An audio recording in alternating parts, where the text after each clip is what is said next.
3. Madre nuestra. Junto a la cruz. De nuevo, tenemos que acudir a una historia tan breve como completa que dice así: junto a la cruz de Jesús estaba de pie su madre, en Juan 19. Impresiona la personalidad de María por sus relieves de humildad y valentía. A lo largo de su vida, siempre procuró quedar oculta en la penumbra de un segundo plano. Cuando llega la hora de la humillación, avanza y se coloca en primer plano, digna y silenciosa. Marcos nos relata que en el Calvario había un grupo de mujeres que miraban desde lejos. Entre tanto, Juan nos señala que la madre permanecía al pie de la cruz. Los romanos, ejecutores de la sentencia y guardianes del orden, normalmente mantenían a los grupos alejados a una distancia prudente de los crucificados, pero en algunas oportunidades permitían, por excepción, aproximarse a los ejecutados cuando se trataba de parientes próximos. Ahí tenemos pues a María para un momento solemne de su vida y de la vida de la Iglesia. La escena y las palabras de Juan 19, «He aquí a tu hijo, he ahí a tu madre», nos dan la impresión a primera vista de que Jesús encomendó a María a los cuidados de Juan. Al desaparecer Jesús, la madre quedaba sin esposo ni hijos que la pudieran acoger y cuidar. Quedaba sola, y para los judíos era signo de maldición el que una mujer quedara solitaria en la vida. Por eso, Jesús moribundo tuvo un rasgo de delicadeza al preocuparse del futuro de su madre. Esa es la primera impresión. Pero en la presente escena hay un conjunto de circunstancias por las que la disposición de Juan para con su madre encierra una extensión mucho más vasta y un significado mucho más profundo que un mero encargo familiar. Y puesto que aquí nace la maternidad espiritual de María, necesitamos analizar detenidamente ese contexto de circunstancias que dan un encargo, al parecer simplemente doméstico, a un sentido mesiánico. Contexto mesiánico. El episodio que vamos a analizar está situado en medio de un conjunto de relatos, todos los cuales tienen sentido mesiánico, es decir, que trascienden el simple relato del hecho. Juan fue testigo presencial en el Calvario. Disponía, pues, para narrar de un abundante material diferente de los relatos sinópticos, pero Juan escogió tan solo aquellos hechos que tenían o se prestaban a tener significación mesiánica. Estos son los hechos. Los ameditas se presentan en la fortaleza Antonia ante el gobernador romano. Le manifiesta su molestia por la ambigüedad del título de la cruz y le exigen que lo rectifique. El romano encuentra ridícula su pretensión y mantiene su decisión en forma tajante. Enseguida estamos de nuevo en el Calvario y presenciamos con pormenores minuciosos el sorteo de la túnica, hecho en el que Juan ve el cumplimiento de la Escritura. Después Jesús, para que se cumpliera la Escritura, manifiesta tener sed. La sed de Jesús no tiene principalmente alcance fisiológico. Es un fenómeno completamente natural para el que ha perdido tanta sangre, y no lo soluciona el agua, sino una transfusión de sangre. Juan va pues eligiendo aquellas escenas que no terminan donde acaba el fenómeno, sino que precisamente comienzan allí donde acaba el fenómeno. El narcótico que le ofrecieron los vigilantes tiene una finalidad humanitaria: anestesiar los dolores. El último episodio que se relata es la destrucción de las piernas de los crucificados y la lanzada del soldado, lo cual aconteció otra vez para que se cumpliera la Escritura. Estamos pues viendo que Juan quiso ofrecernos una serie de episodios significativos sin una lógica interna. No pretendo darnos un relato. Entre paréntesis, Juan es un mal narrador porque cuando escribe está pensando en más cosas de las que describe. Juan quiso demostrar que en los sucesos de la cruz se había cumplido la Escritura. Por eso no le interesa principalmente informar con un relato coherente y ordenado. Ahora bien, En medio de 5 relatos, con proyección trascendente, el evangelista coloca el episodio de Juan y María. Algo más que una disposición familiar.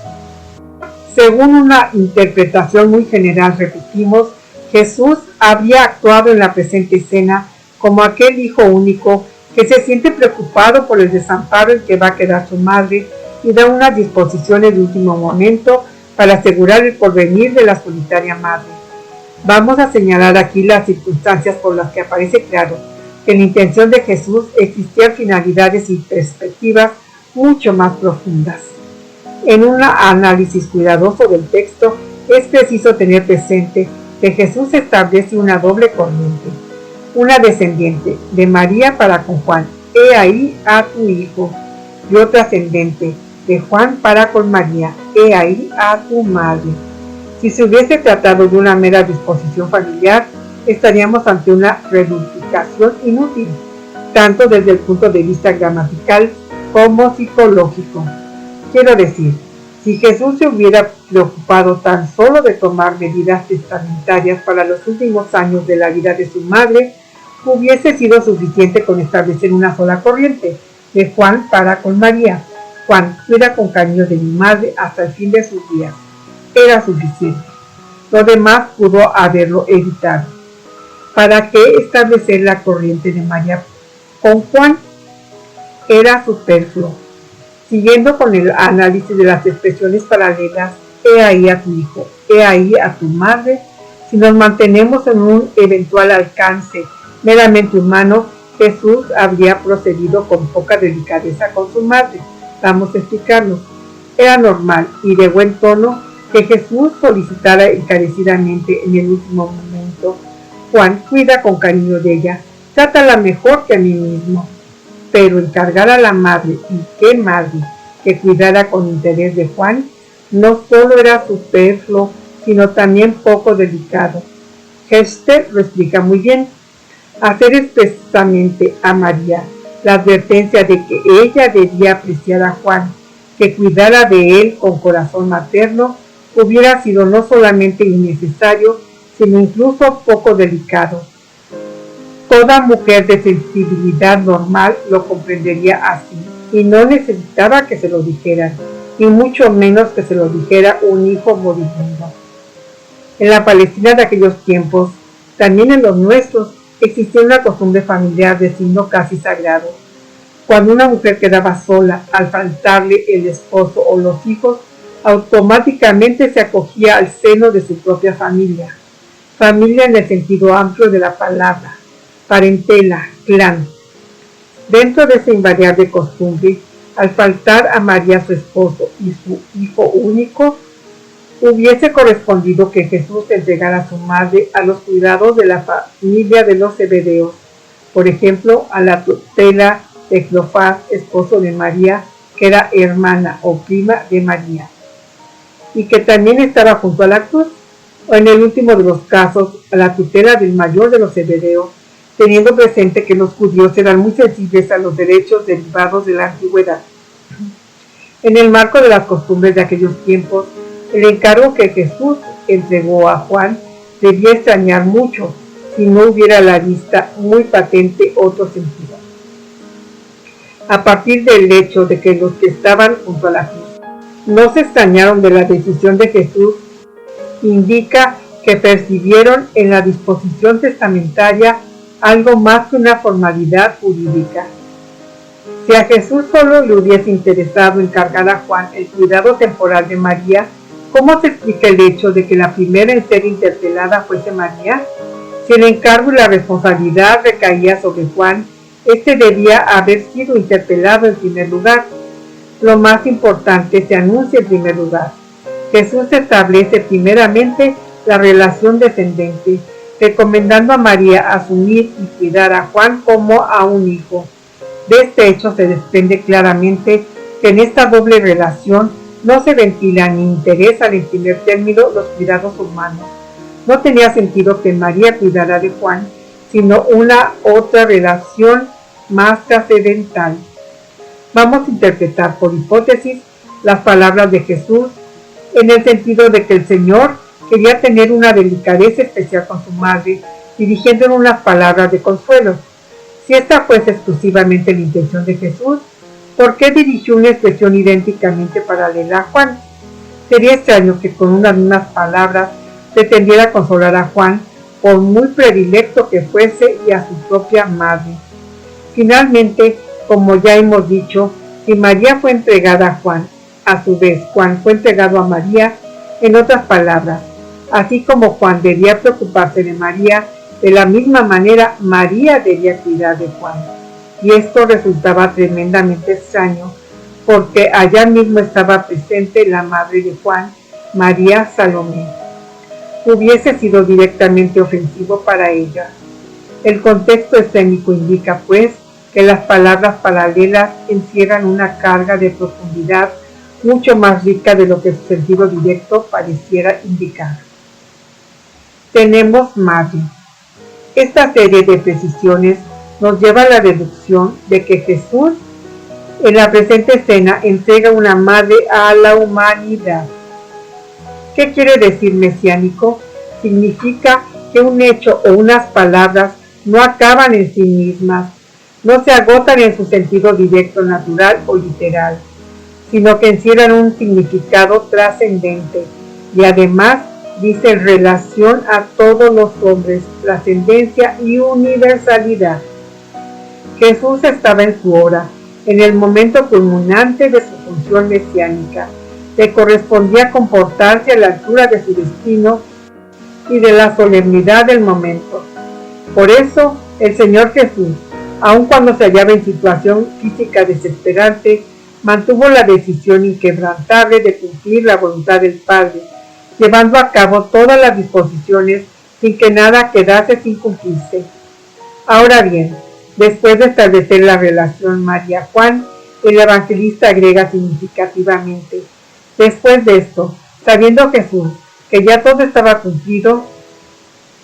Estas palabras indican que, en la opinión del evangelista, Jesús tuvo la conciencia de haber dado cima a su tarea mesiánica juntamente e inmediatamente después del episodio María-Juan.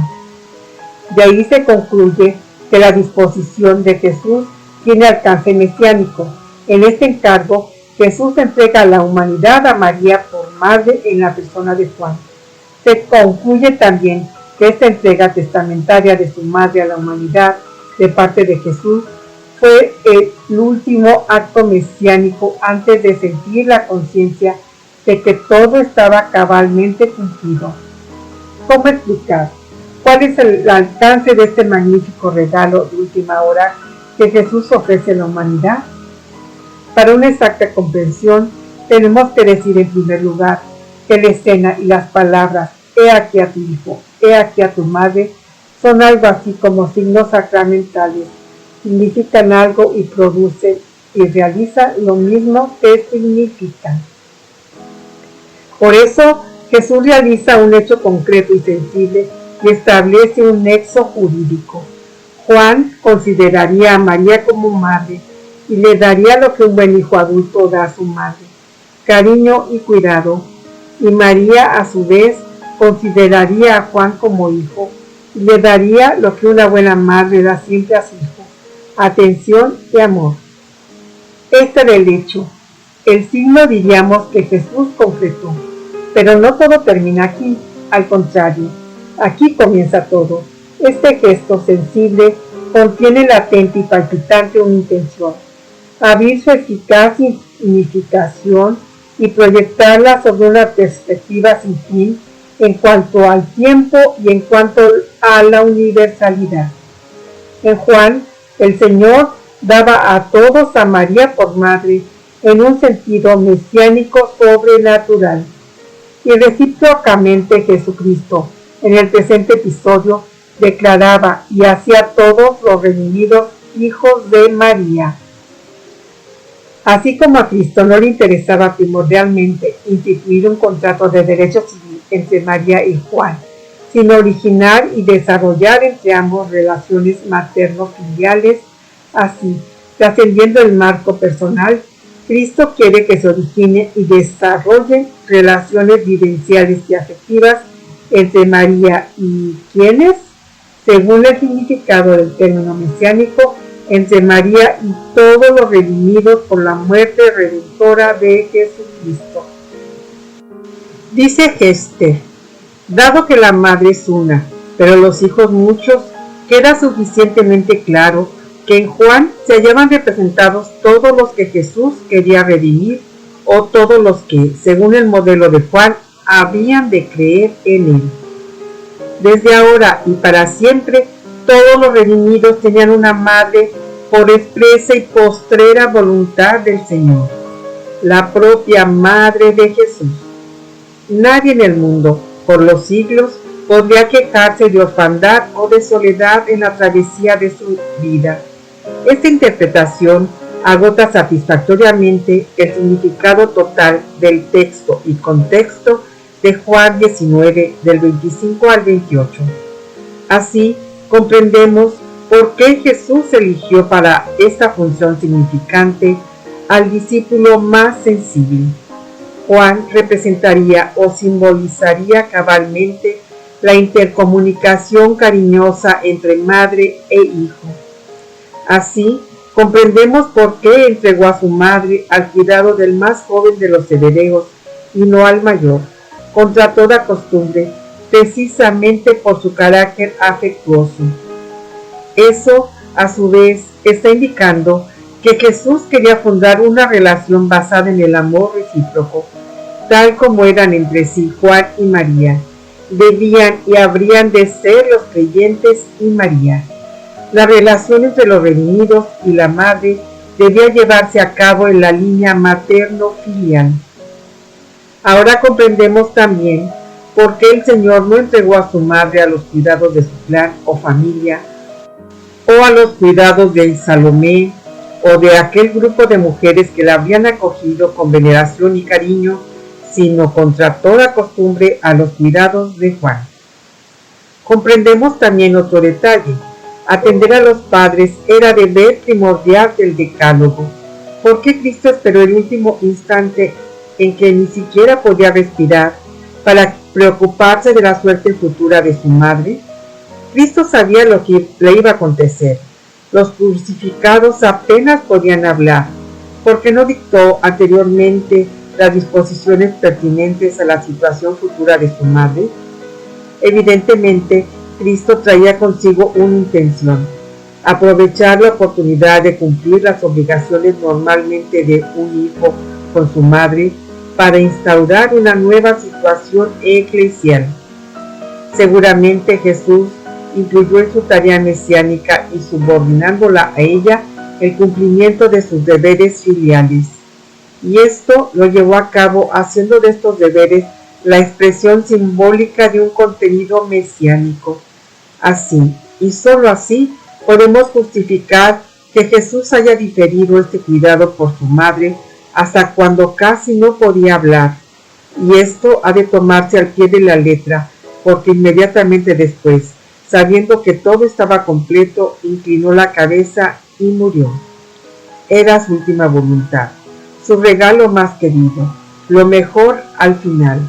En su actuación postrera, Jesús entregó su madre a la iglesia, para que la iglesia la cuidara con fe y amor, y a su vez entregó la iglesia a la madre, para que la atendiera con cuidado maternal y la condujera por el camino de la salvación. Mujer.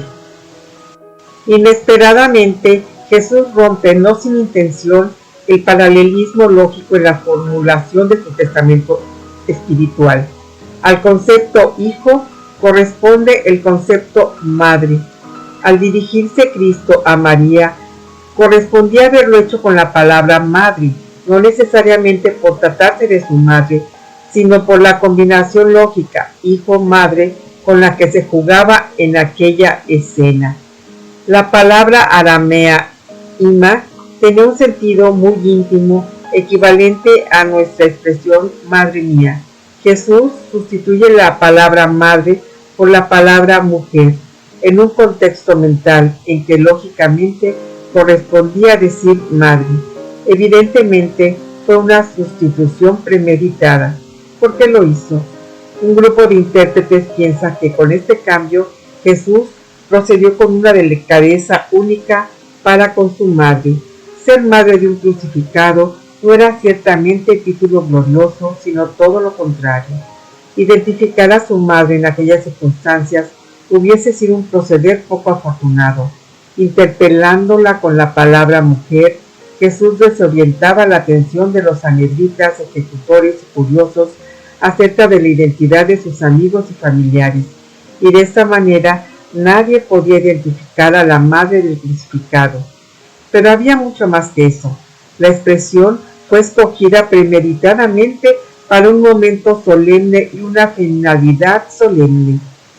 En el contexto mesiánico del Calvario, el concepto palabra mujer saca a María de una función materna limitada y la abre hacia un destino materno sin fronteras. La corriente profunda avanza por el mismo cauce de aquella travesía que hemos explicado arriba, desde una maternidad según la carne exclusiva y cerrada, hacia otra maternidad en la fe universal y mesiánica. En el caso presente, Jesús hace abstracción de su condición de hijo, como lo hizo en otros momentos de su vida. Con gran caballerosidad, no exenta de cariño, Jesús llama mujer a la samaritana, a María, la de Magdala, a la cananea y a otras. Pero que Cristo llamara mujer a la samaritana o a la cananea no era lo mismo que lo hiciera con su propia madre. Por tanto, dicha apelación tiene un alcance diferente y mesiánico.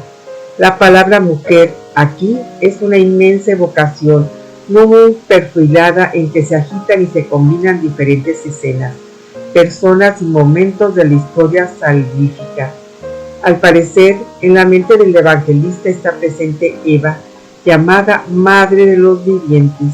Está presente aquella otra mujer que con su descendencia desenmascarará las mentiras del enemigo. Está presente la mujer grávida del Apocalipsis, cuya hijo matará al dragón. Está presente la hija de Sión, figura y pueblo de todos los rescatados de la cautividad. Está presente aquella otra mujer del futuro, la Iglesia, que como María es también virgen y madre. La mujer del Calvario asume, resume y expresa todas estas figuras. Ella es la verdadera madre de los vivientes, tierra donde germina el primogénito entre muchos hermanos, como nos dice Romanos 8, fuente inagotable donde nace el pueblo de los redimidos. Todo queda resumido, aquí y ahora, en que María recibe unos hijos a los que no ha dado a luz, y Cristo le da como hijos a todos sus discípulos en la persona de Juan. Desterrado. Millares de veces se ha formulado la misma pregunta: ¿qué es el hombre? Esta pregunta tiene el peligro de envolvernos en una interminable filosofía especulativa. Habría otra pregunta más concreta: ¿en qué consiste o cómo se experimenta al sentirse hombre? La respuesta exacta sería esta: como un desterrado. Un delfín, una serpiente o un cóndor se sienten en armonía con la naturaleza toda mediante un conjunto de energías instintivas afines a la vida.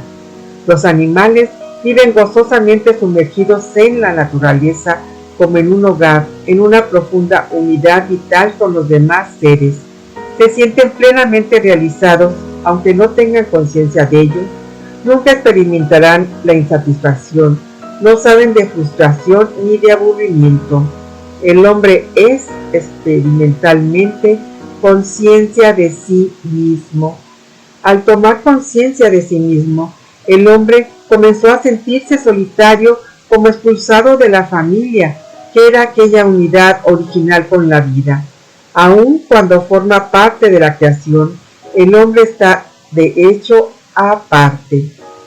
Comparte la creación junto a los demás seres, pero no con ellos, como si la creación fuese un hogar, pero al mismo tiempo se siente fuera del hogar, desterrado y solitario.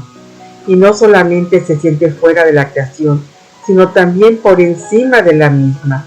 Se siente superior y por consiguiente, en cierto sentido, enemigo de las criaturas, porque las domina y las utiliza. Se siente señor, pero es un señor desterrado, sin hogar ni patria. Al tener conciencia de sí mismo, el hombre toma en cuenta y mide sus propias limitaciones, sus impotencias y posibilidades. Esta conciencia de su limitación perturba su paz interior, aquella gozosa armonía en la que viven los otros seres, que están más abajo en la escala vital. Al comparar las posibilidades con las impotencias, el hombre comienza a sentirse angustiado. La angustia lo sume en la frustración. La frustración lo lanza a un eterno caminar a la conquista de nuevas rutas y nuevas fronteras. La razón, dice Fromm, es para el hombre al mismo tiempo su bendición y su maldición. En el terreno moral y espiritual, el hombre se siente más impotente que en cualquier otro campo. Debido a esa sensación de soledad y destierro, ha nacido y crecido en el hombre el egoísmo como un árbol frondoso de 1000 gruesas ramas, que son sus innumerables armas defensivas. El egoísmo ha transformado al hombre en un ser infinitamente más solitario y triste. Una red variadísima y tremendamente compleja de elementos bioquímicos y endócrinos condiciona a veces hasta casi anular la libertad, la espontaneidad del hombre, de tal manera que muchas veces hace lo que no quiere y lo que quisiera hacer no puede hacerlo, como nos dice Romanos 7. Es pues, además, un encarcelado. El egoísmo, mejor, el egocentrismo, es en su origen un arma defensiva. Hace que el hombre se transforme en un castillo solitario, premunido de murallas, torres y almenas defensivas. De la defensiva salta rápidamente a la ofensiva, a la conquista y a la dominación. El destino definitivo del hombre en el devenir de la transhistoria es derrotar el egoísmo, mejor, liberar sus grandes energías encadenadas hoy a sí mismo y proyectarlas al servicio de todos en bondad y amor. Es pues un encarcelado, un desterrado y un solitario. Necesita un redentor, una patria y una madre. Consolación. Contra esta sensación de destierro y soledad, necesitamos sentir a alguien junto a nosotros. En la Biblia, nuestro Dios se presenta siempre como una persona amante y amada que está con nosotros, sobre todo en los días desolados. La melodía que recorre la Biblia desde la primera hasta la última página es esta: no tengas miedo, yo estoy contigo. Esa melodía sube de tono en los profetas y la voz de Dios se transforma en un aliento inmenso. No te dejaré, no te abandonaré, estaré contigo. Sé valiente, no te asustes porque yo estoy contigo a donde quiera que vayas. Te repito, sé valiente, como nos dice Josué 1. Expresiones como estas: no mires con desconfianza, pues yo soy tu Dios. Yo te amparo con mi diestra victoriosa. Te tomo de la mano y te digo, no tengas miedo. Nos dice Isaías 41, si atraviesas un río no te arrastrará la corriente. Si pasas por medio de las llamas no te quemarás. No mires para atrás sino al porvenir, porque va a haber prodigios, brotarán ríos en los cerros pelados, manantiales en los desiertos y primaveras en las estepas. Todo esto y mucho más sucederá para que todos sepan y comprendan que es el Santo de Israel el autor de tales maravillas.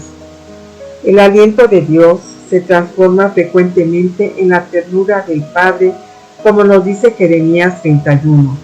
Estuve preocupado de ti, aun cuando estabas en el seno materno. Te he amado con un amor eterno. Israel era todavía una criatura pequeña, y yo lo alzaba en mis brazos, le daba de comer y lo aproximaba con cariño a mi mejilla. Jesús acentúa más todavía la preocupación y ternura del Padre Dios. Nos declara que Padre es el nuevo nombre de Dios, y con gran emoción Nos dice que nuestra primera obligación no consiste en amar al Padre, sino en dejarnos amar por Él. Y en una sinfonía de comparaciones, metáforas y parábolas, nos dice cosas inmensamente consoladoras, que a veces el Padre toma la forma de un pastor y sube las montañas y se asoma a los riscos y recorre los valles para encontrar a un hijo perdido y querido. Que cuando un hijo regresa a la casa, el Padre organiza una gran fiesta. Que tal Padre queda esperando el regreso del hijo ingrato y loco que se escapó de la casa materna. Que su misericordia es mucho mayor que nuestros pecados y su cariño mucho más grande que nuestra soledad. Que si el Padre se preocupa de vestir las flores y de alimentar los pájaros, cuánto más no se preocupará de nuestras necesidades. Pero no era suficiente con tener un Padre. En la vida, en toda vida, hay un padre y una madre. Mejor, una madre y un padre. La psiquiatría nos habla de la decisiva influencia materna sobre nosotros, antes y después de salir a luz, y también de los peligros de esa influencia por las fijaciones y dependencias. Todos nosotros conservamos, particularmente en los años ya lejanos de la infancia, el recuerdo de aquella madre que fue para nosotros estímulo y consuelo. Por eso, Jesucristo nos reveló al Padre y nos regaló una madre.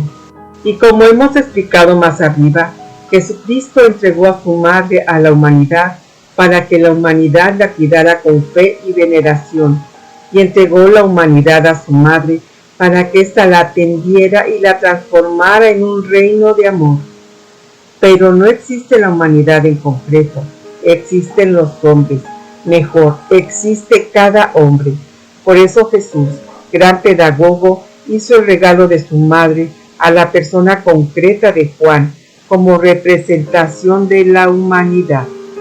Con este acto simbólico, Jesús quería significar que así como la relación materno-filial de María y Juan se desenvolvía con la atención mutua, de la misma manera deberían ser las relaciones de los redimidos con la Madre.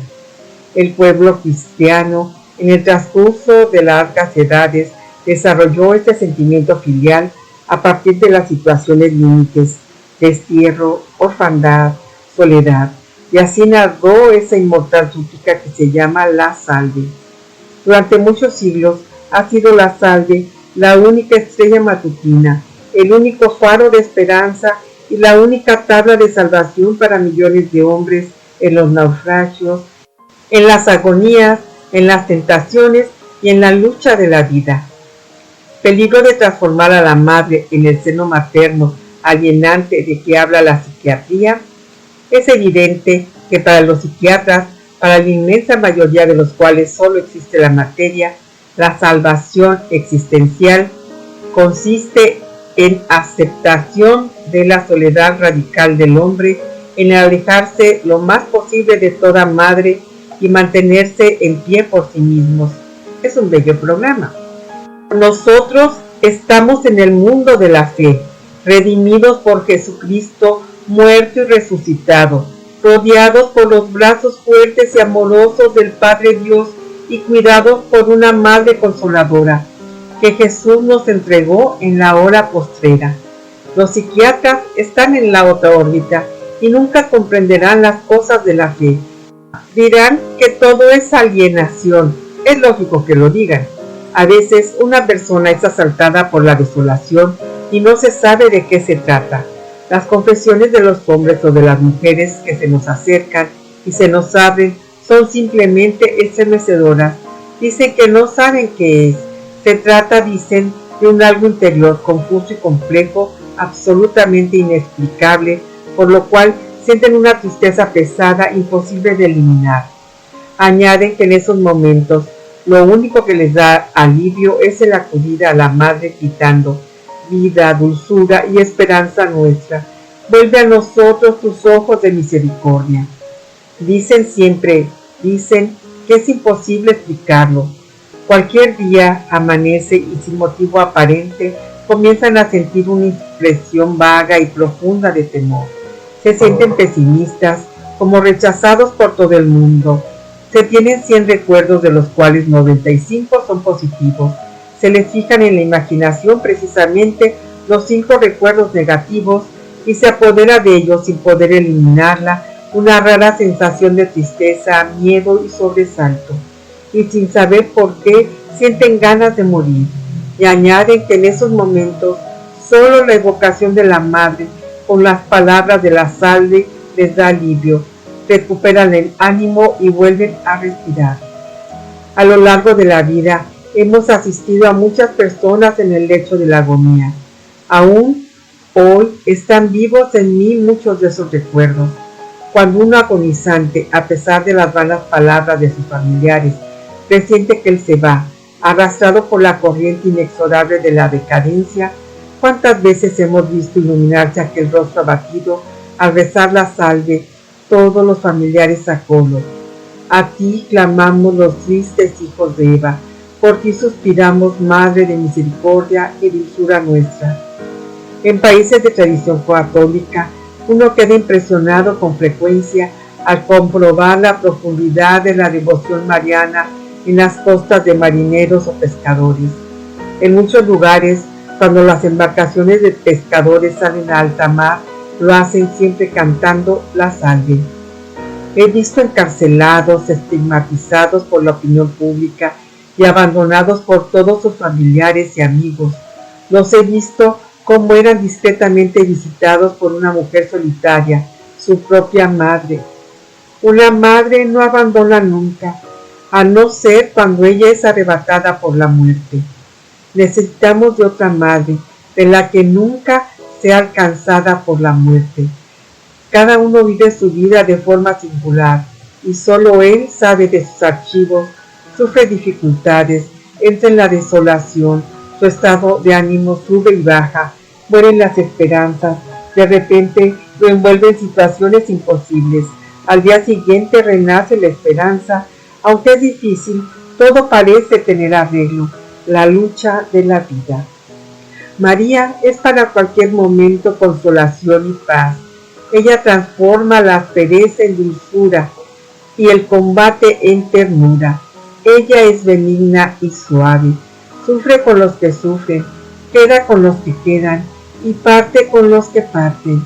La madre es paciencia y seguridad, es nuestro gozo, nuestra alegría y nuestra quietud. La madre es una inmensa dulcedumbre y una fortaleza invencible.